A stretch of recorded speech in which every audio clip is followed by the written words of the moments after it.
cara-cara meninggalkan maksiat batin atau maksiat hati.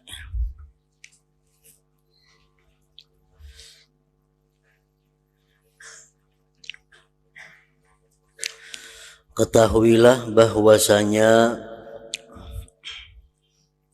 sifat yang tercela yang ada di dalam hati itu banyak sekali.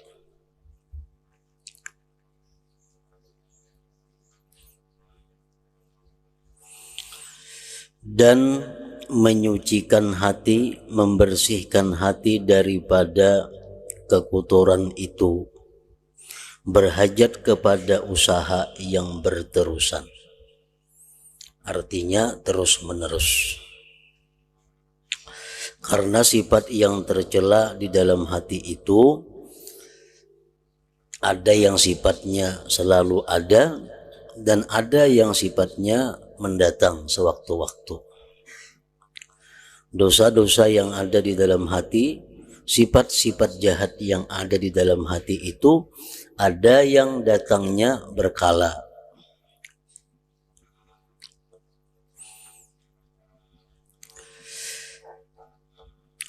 Manakala cara mengobatinya pula sangat susah. Manakala cara mengobatinya pula sangat susah dan telah hilang pula ilmu dan amal yang mesti diikuti untuk membersihkan hati. Sedangkan ilmunya tetapi ada lagi dijelaskan, diterangkan oleh para ulama-ulama tentang membersihkan hati itu. Karena orang telah melupakannya dan mereka terlalu sibuk dengan menghimpunkan perhiasan dunia.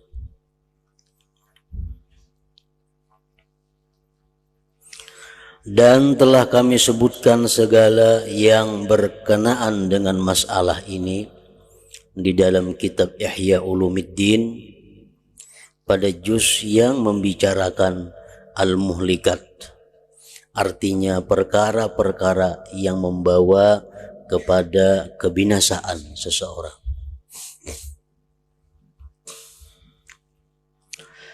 Dan pada juz yang membicarakan al-munjiyat, artinya perkara-perkara yang perlu diikuti untuk mendapatkan keselamatan.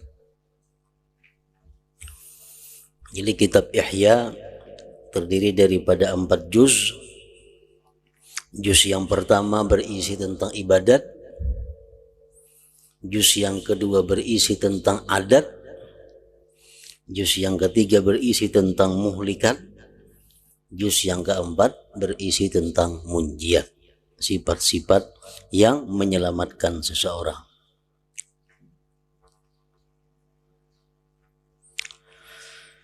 Walaupun demikian, di sini kami coba untuk menyebutkan 3 perkara daripada sifat hati yang sangat jahat.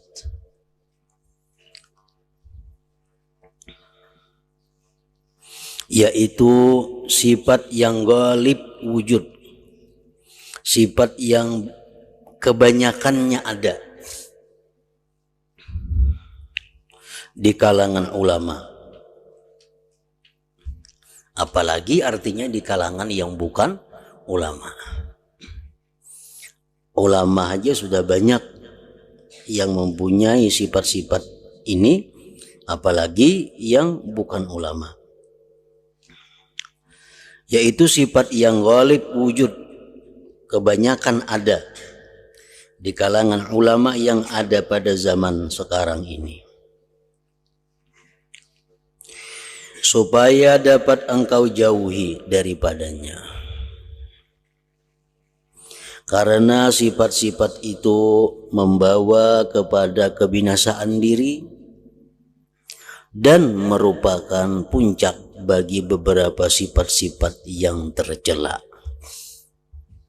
Jadi 3 sifat yang disebut ini artinya merupakan akar daripada sifat-sifat tercela lainnya. Dari tiga sifat yang tercela ini bercabang-cabanglah sifat-sifat jelek yang lainnya di dalam hati. Sifat-sifat itu ialah pertama hasad, yang kedua riya, dan yang ketiga ujub. Itu tiga sifat yang bisa menyerang para ulama, apalagi yang bukan ulama.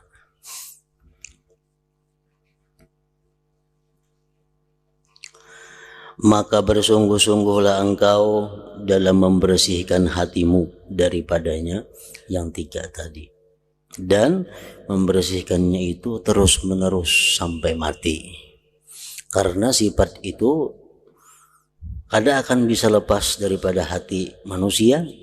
Kalaupun dia lepas hanya sejenak, tapi satu saat bisa datang kembali. Sifat riya, sifat hasad, sifat ujub.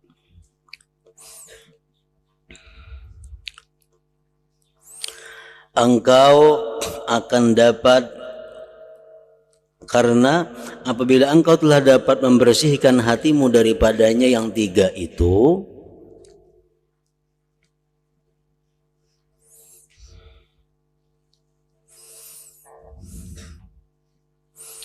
engkau akan dapat menjauhkan diri daripada sifat-sifat keji yang lain.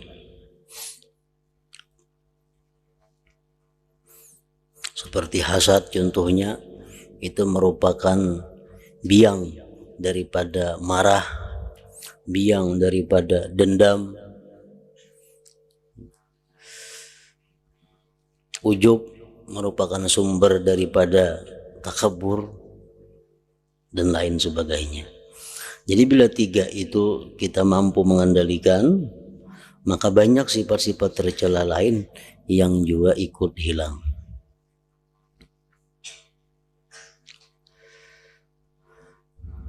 Tetapi seandainya engkau tidak mampu menyucikan hatimu daripadanya hasad, riya, dan ujub, maka engkau lebih tidak mampu lagi menghadapi sifat-sifat yang lain, karena akarnya masih hidup di dalam hati kita.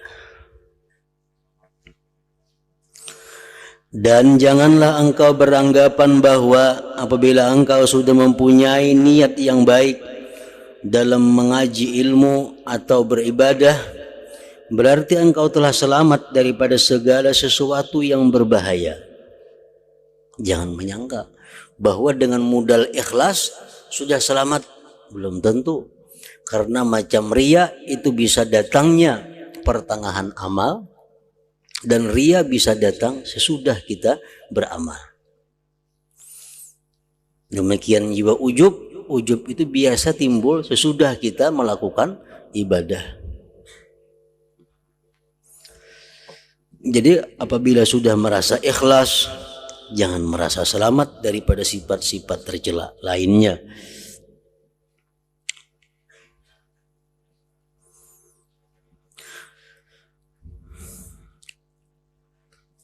Dan janganlah engkau beranggapan bahwa apabila engkau sudah mempunyai niat yang baik dalam mengaji ilmu, beribadah, beramal saleh, berarti engkau telah selamat daripada segala sesuatu yang berbahaya, sedangkan hatimu masih bertapak sifat hasad, riya, dan ujub.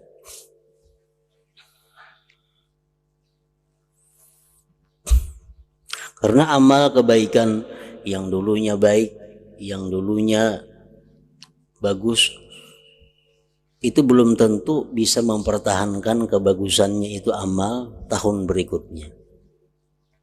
Kita beramal pada tahun 2000 bagus, amal kita pada tahun 2000 diterima, tapi amal yang diterima itu belum tentu bisa kita dapatkan pada hari kiamat,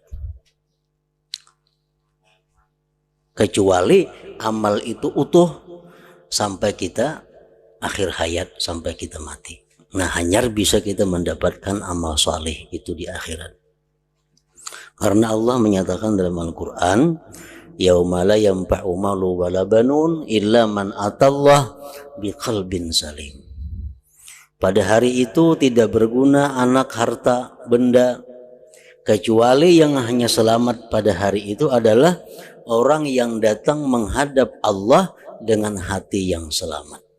Nah, jadi hati yang selamat ini diperlukan mulai kita sebelum beramal sampai kita mati. Bila kita beramal, tapi di tahun berikutnya hati kita kada selamat, nah itu bisa membakar akan amal kebaikan yang dahulu itu. Nah, oleh karena tadi bahwa menjaga hati, memelihara hati dari sifat-sifat itu berterusan, terus menerus dijaga. Artinya jangan merasa begitu kita sudah ikhlas, amal kita selamat, kada tentu. Bisa amal kita itu dirubuhkan oleh hati kita di tahun 2020 misalnya, atau di tahun sekian.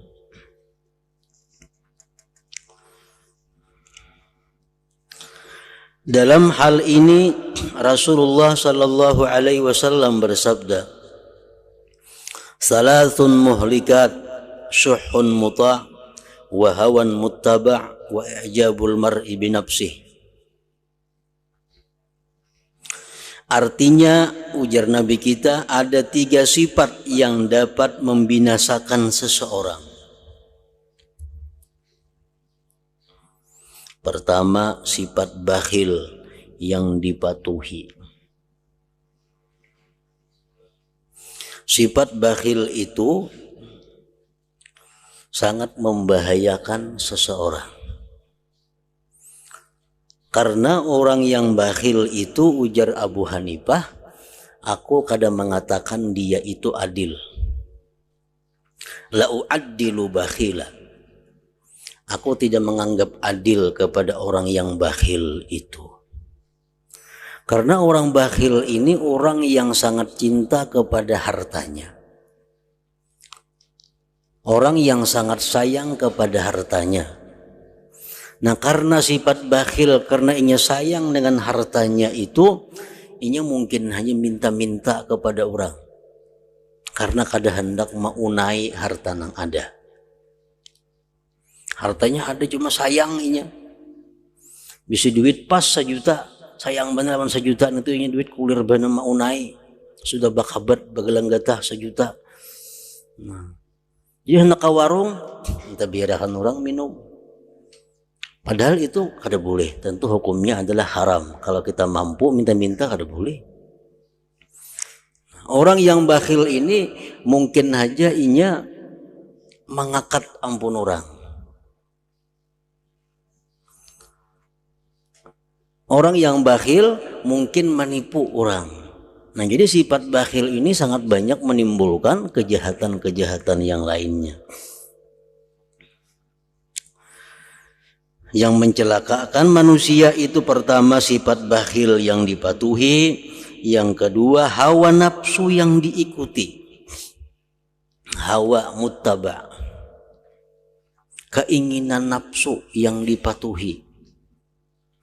Hendak memakai ini pakai, hendak makan ini cari makanan itu, hendak beisian ini usahakan supaya beisian ini. Nah, apa nang kehendak nafsu selalu diturutinya. Nah, kada memandang lagi ini apakah kehendak nafsu ini bersesuaian dengan hukum Allah atau kada bersesuaian dengan hukum Allah. Nang penting nafsunya itu diturutinya. Nah, ini mencelakakan manusia.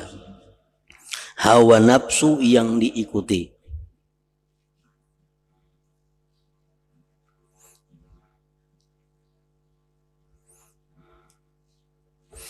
Dan yang ketiga, merasa bangga dengan diri sendiri. Merasa bangga dengan diri sendiri. Baik merasa bangga dengan bentuk keadaan tubuhnya, baik merasa bangga dengan kekayaan yang dia miliki, baik merasa bangga dengan ilmu yang dia miliki, baik merasa bangga dengan kecerdikan kepandaian yang ia miliki, baik merasa bangga dengan kedudukan jabatan yang dia duduki. Nah, merasa bangga itu ngarannya adalah ujub.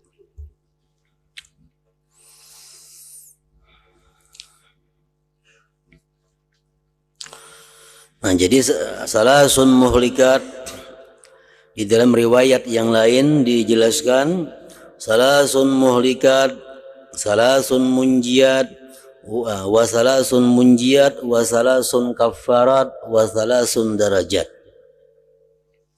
3 macam yang mencelakakan manusia, 3 macam yang menyelamatkan manusia, 3 macam yang menebus dosa-dosa manusia, dan 3 macam yang meninggikan derajat manusia.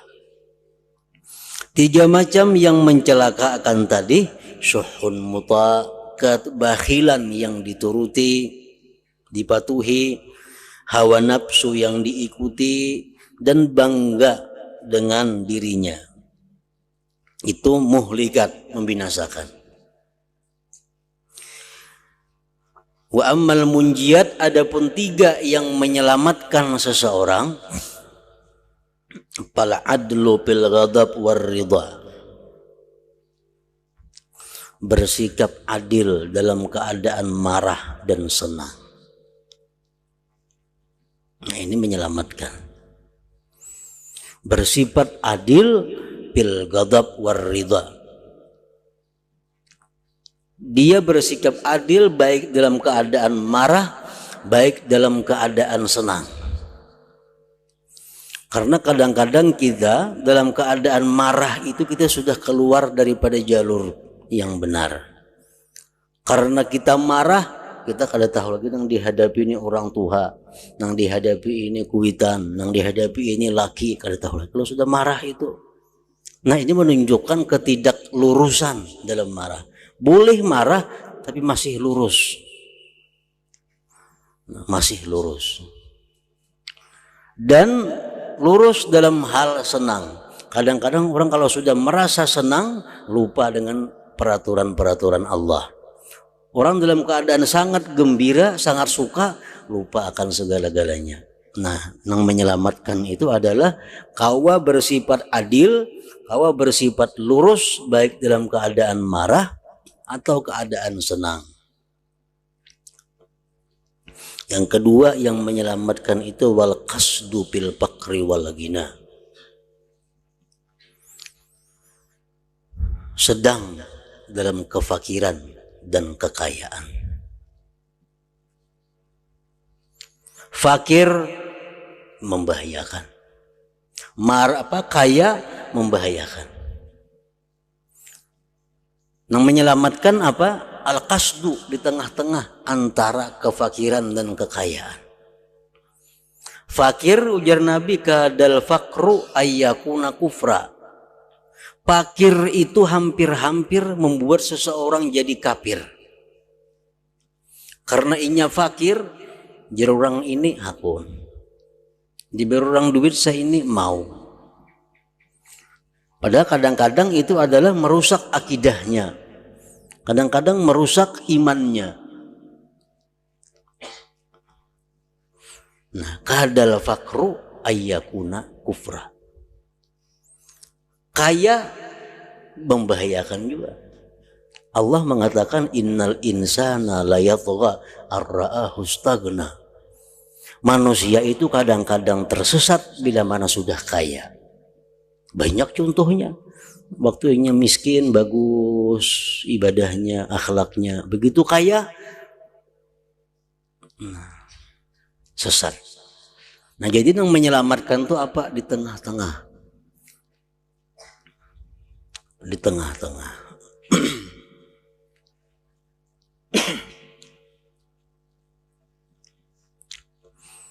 Yang ketiga, yang menyelamatkan wa khasyatullah fi sirri wal alaniyah.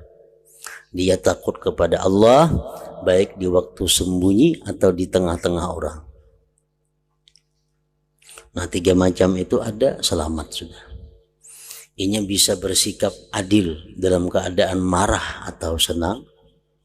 Dia berada dalam keadaan tengah-tengah antara fakir dan kaya. Yang ketiga, dia takut kepada Allah baik dalam keadaan sembunyi atau keadaan orang banyak terbuka. Itu 3 macam yang munjiat, yang menyelamatkan. Nah kemudian wasalasun kafarat, kita di 3 yang menebus dosa. Nah apa yang menebus dosa yang 3 itu? Intizarus salah ba'das salah. Pertama itu menunggu sembahyang sesudah sembahyang. Imbas sembahyang maghrib duduk beribadah menunggu sembahyang isya. Nah ini menebus dosa-dosa, menebus dosa-dosa kita. Intizarus salah ba'das salah, menunggu sembahyang sesudah sembahyang.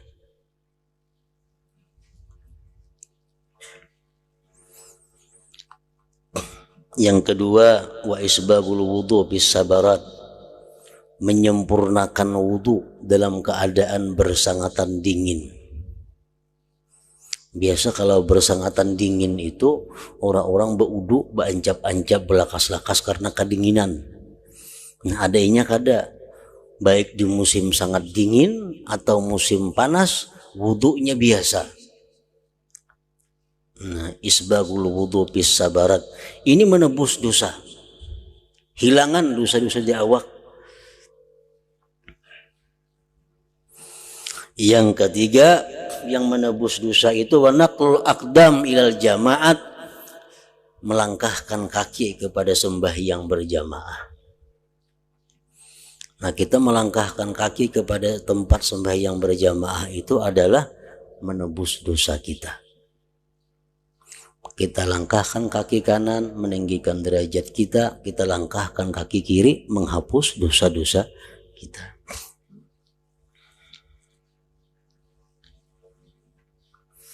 Nah kemudian ujar Rasulullah lagi tadi, wasalasun derajat, 3 macam yang menaikkan derajat seseorang.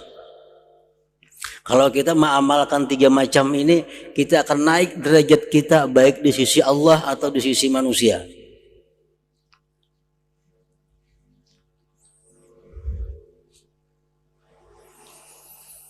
Yang pertama, it'amut ta'am, memberikan makanan kepada orang.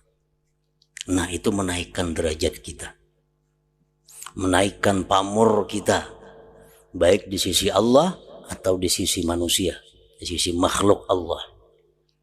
Kita memberi makanan, memberi makan orang, itu menaikkan derajat. Yang kedua, wa ifsa'us salam, menebarkan salam. Dalam arti ringkas, menebarkan salam ini adalah mengucapkan assalamualaikum. Dalam arti luas, ifsa'us salam itu artinya menebarkan keselamatan kepada orang. Kada mengganggu orang mulutnya, kada mengganggu orang tangannya, kada mengganggu orang kakinya, kada mengganggu orang tingkah lakunya. Nah itu meninggikan derajat kita, pamor kita. Yang ketiga, wassalatu billail wan nasu niyam. Yang ketiga, sembahyang malam di waktu orang guringan. Nah 3 macam itu yang meninggikan derajat. Salasun muhlikat, wasalasun munjiat, wasalasun kafarat, wasalasun derajat.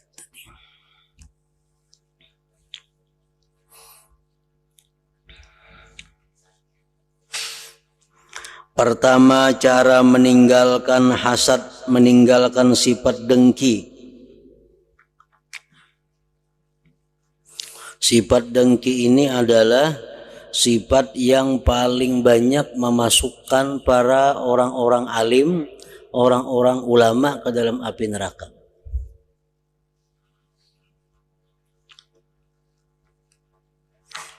Kalau orang-orang yang jadi pejabat itu yang banyak memasukkan mereka ke neraka adalah ketidakjujuran, ketidakadilan, atau kezaliman. Ini yang banyak menyebabkan pejabat-pejabat itu masuk api neraka. Mereka kada jujur, kada adil. Yang banyak menyebabkan ulama-ulama itu masuk ke dalam api neraka, sifat hasad ini, sifat dengki. Yang banyak memasukkan perempuan-perempuan ke dalam neraka, perhiasan dan pakaian mereka.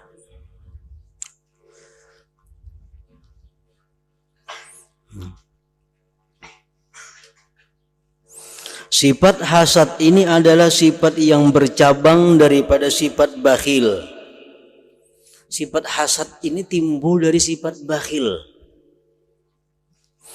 Karena orang yang bakhil ialah orang yang tidak mau memberikan sesuatu yang ada di tangannya kepada orang lain. Itu bakhil.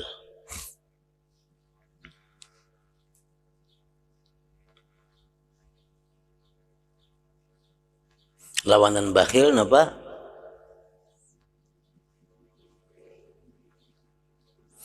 Lawanan bakhil boros. Nang bagus napa? Pemurah. Sakhiyun. Jadi bakhil, sakhiyun, musrifun. Bakhil kada bagus, musrif kada bagus, nang bagus itu adalah sakhiyun. Bakhil kada mau keluar sama sekali. Engkau pun orang haji nang keluar. Orang nang musrif burus keluar akan tarus. Kada tahu nang haram. Keluar akan tarus duit nukar nang haram enggak, menyumbang nang haram enggak. Ada orang bermaksiatan umpat juga menyumbang pembanyaknya juga. Orang belah masjid pembanyak juga menyumbang. Ini artinya musrif. Kada bagus juga. Nang bagus itu orang nang tahu cara penggunaan duit, kapan mesti menyumbang, kapan mesti mengeluarkan, kapan mesti ditahan. Nah itu nang bujur.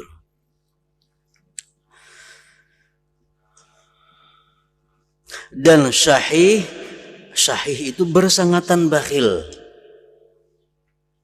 Ialah orang yang tidak mau melihat karunia Allah atau perbendaharaan Allah yang sebenarnya. Bukan perbendaharaannya tercurah kepada siapa saja daripada hamba Allah. Itu sahih ngarannya. Lebih buruk lagi daripada bakhil. Bakhil ini orang yang hanya memalarakan hartanya. Kalau sahih itu memalarakan hartanya dan harta orang. Inya sudah kada hakun bababari. Orang bababari sarik juga. Nah ini sahih. Sudah inya kada menyumbang, orang menyumbang sarik. Sahih.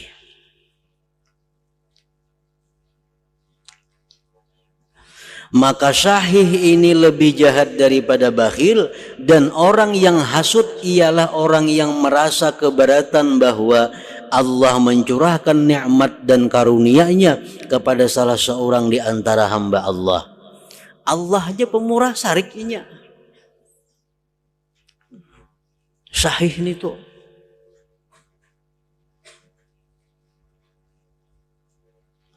Baik nikmat itu berupa ilmu, yang berupa ilmu, harta, kecintaan manusia, atau apa saja habawan yang pemberian yang diberikan Allah kepada hamba-hambanya. Kata-kata tujuh bangnya Allah memberi orang. Sehingga orang yang hasud ini bercita-cita kalau boleh nikmat Allah itu hilang daripada orang lain, walaupun ia tidak mendapat apa-apa keuntungan daripada hilangnya nikmat tersebut. Jadi orang yang hasad itu artinya adalah orang yang keberatan Allah memberikan nikmat kepada orang lain. Keberatan Allah memberikan nikmat ilmu kepada orangnya, keberatan. Allah memberikan anugerah harta kepada orang ini, sakit hati, keberatan. Nah. Maka sifat hasad ini adalah kejahatan yang luar biasa. Kejahatan yang luar biasa. Oleh karena itu Rasulullah Shallallahu Alaihi Wasallam bersabda, al hasadu ya'kul hasanat kama ta'kulun narul hatab. Artinya sifat hasad itu memakan akan pahala kebaikan seperti api memakan kayu bakar. Nah, jadi amal ibadah yang telah kita lakukan, amal ibadah yang sedang kita lakukan, atau amal ibadah yang akan kita lakukan, itu kada aman lagi, bisa hangus kalau kita dalam hati ada punya sifat dengki ini.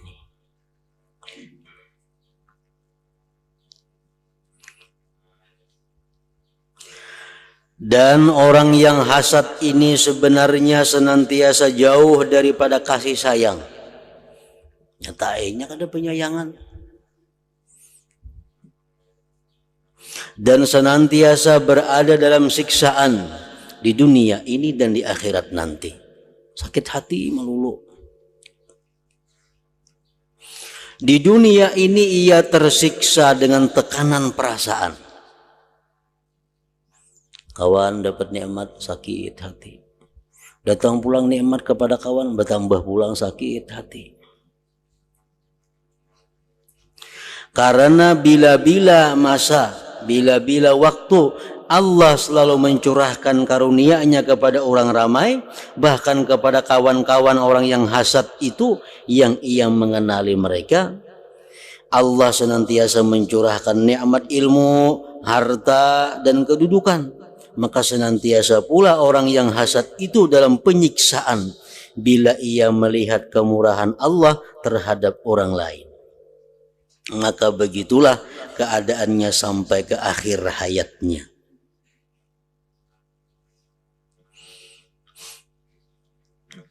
Sebagian ulama mengatakan al-hasadu yuhayyiju khamsatan. Sifat dengki itu menimbulkan 5 perkara.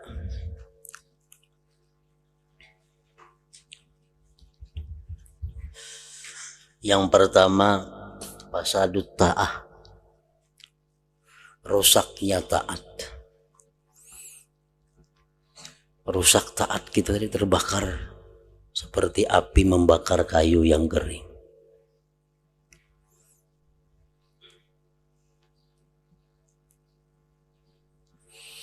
Yang kedua, sifat dengki itu adalah fi'lul ma'asi wasyurur, memperbuat maksiat dan kejahatan. Orang dengki itu bisa membunuh orang. Karena dengki dibunuhnya orang. Orang dengki itu bisa ada memfitnah orang. Orang yang dengki itu bisa menggibah orang. Orang yang dengki itu bisa meremehkan orang. Orang yang dengki itu bisa mencaci maki orang. Orang yang dengki itu bisa buruk sangka kepada orang. Nah, akibat dengki, fi'lul ma'asi wasyurur, memperbuat banyak kemaksiatan dan kejahatan.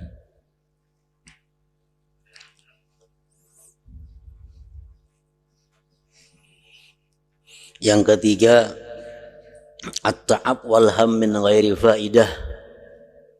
Susah payah kada ada gunanya. Susah lapah kada ada gunanya. Melihat orang dapat nikmat, susah apa gunanya? Pun seorang kada bakurang. Ampun seorang kada yang diberi akan Tuhan. Susah payah min ghairi faidah, kada ada gunanya. Yang keempat, amal qalbi, buta hati. Anil hukmi, daripada hukum, wal hikmah, dan hikmah. Orang yang dengki itu kada akan bisa melihat hukum Allah. Orang yang dengki itu kada akan bisa bertutur kata dengan hikmah. Kata-katanya kada yang baiknya. Kata-katanya kada menyenangkan orang. Karena hatinya dibuta akan Allah, daripada hukum Allah dan hikmah. Yang kelima, ini yang paling berat, orang yang dengki ini al-hirmanu wa la yakadu yazfaru bi muradihi. Orang yang dengki itu kada akan sukses dengan yang dikehendakinya. Kada akan sukses dengan apa yang dimaksudnya. Kita dengki kepada orang lain dapat nikmat. Dengki, dan kita kepingin orang lain tuh hilang nikmatnya tuh. Nah, Allah makin mempertahankan nikmat itu kepada orang tersebut. Makin ditambah Tuhan lagi nikmatnya. Makin sakit hati lagi. Al-hirmanu wa la yakadu yaghfaru bi muradihi. Sok gagal. Hirmanu gagal dan kada akan sukses dengan yang dimaksudnya. Umpamanya kita dengki lawan kawan nang payu berdagang. Kita bebarong, kawan kita bebarong. Kita dengki lawan inya. Makin payu kawan itu bebarongnya. Makin dituyuk Tuhan kasih itu anugerahnya. Makin ditambah Tuhan nikmat kepada inya. Supaya apa? Supaya yang dengki ini tambah sakit hati, tambah susah payah. Kada berguna. Nah, jadi al-hasadu yuhayyiju khamsatan. Dengki tadi menimbulkan 5 perkara. Termasuk yang terakhir tadi.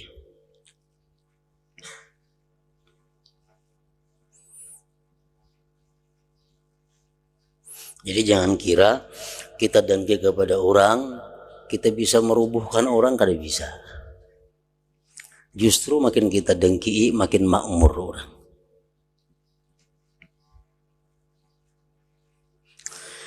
Manakala di akhirat pula lebih dahsyat lagi, karena seseorang hamba tidak akan mencapai hakikat iman selama ia belum lagi mencintai bagi seluruh kaum muslimin apa-apa yang ia cintai bagi dirinya sendiri.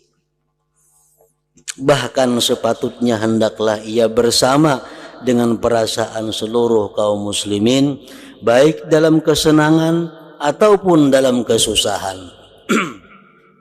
Karena orang Islam itu ibarat sebuah bangunan di mana satu bahagian mengukuhkan bahagian yang lain. Dan seperti sebatang tubuh, apabila mana-mana anggota merasa sakit, maka penderitaan itu akan dirasakan oleh seluruh anggota badan yang lain. Jadi orang yang hasad itu orang yang jauh daripada punya iman sempurna. Ujar Nabi, kada akan sampai seseorang hakikat beriman kecuali dia senang kepada orang lain sebagaimana ia senang terhadap dirinya. Dia benci kepada orang lain sebagaimana ia benci kepada dirinya. Kita kepinginlah diri kita sihat, kepingin. Nah, kita kepingin juga mestinya kaum muslimin itu sihat. Kita kepinginlah bahagia, kepingin. Mestinya kita kepingin ya orang muslimin itu bahagia. Kita kepinginlah untung, kepingin untung. Mestinya kita kepingin juga seluruh orang muslimin itu untung, jangan rugi. Namun kita merugikan orang itu belum punya iman yang sempurna, yang baik. Kita kepinginlah garing, sakit, kada kepingin. Nah, kita hendaknya kada kepingin juga kaum muslimin itu sakit. Kita hakunlah rugi berdagang, kada hakun rugi. Nah, mestinya kita kada hakun juga kaum muslimin itu rugi. Nah, itu orang nang hakikat iman. Amun inya hendak menghilangkan nikmat orang, jauh dengan punya hakikat iman itu. Jadi jika engkau dapati hatimu bukan dalam keadaan yang seperti ini, kalau hati masih belum punya hakikat iman, masih belum mampu senang kepada orang lain sebagaimana senang kepada diri, nah belum mampu kita itu miliki, maka sifat hasad masih wujud di dalam hatimu. Karena sifat hasad itu akan datang. Tapi kalau sudah kita kawa bahwa aku senang bahagia dan aku senang orang lain bahagia, nah mau tuh hilang sifat hasad. Aku sedih, aku sengsara, dan aku sedih pula kalau kaum muslimin sengsara. Nah, bila kau macam itu dalam hati, hilang sifat hasad kada ada lagi. Bila masih yang penting seorang nyaman, orang lain biar sakit, bila masih ada macam itu, nah itu masih ada sifat hasad akan timbul sewaktu-waktu di dalam hatinya. Hendaklah engkau berusaha untuk membersihkannya. Kita berusaha membersihkan itu sudah untung. Kita ini berusaha mengaji, nuntut ilmu supaya membersihkan hati. Walaupun belum engkau lagi membersihkan, berusaha sudah untung. Qad aflaha man tazakka. Sungguh beruntung orang yang berusaha membersihkan hatinya. Walaupun belum engkau bersih, tapi mengaji aja, menuntut ilmu aja untuk membersihkan hati, sudah untung.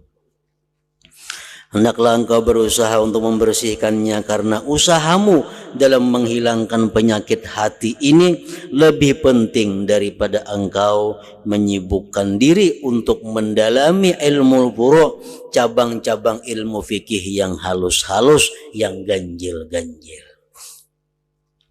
Lebih penting belajar ilmu membersihkan hati daripada belajar tentang mazhab-mazhab umpamanya, dan memperdalami masalah-masalah yang dikhilafkan oleh para ulama. Ilmu masail khilafiyah itu nomor 2. Yang penting dahulu ilmu fardu ain yang mana kita wajib untuk mempelajarinya. Al-fasallallahu ala zainil wujud ansaka taibah wa khayyam fi zarud. Al-fasallallahu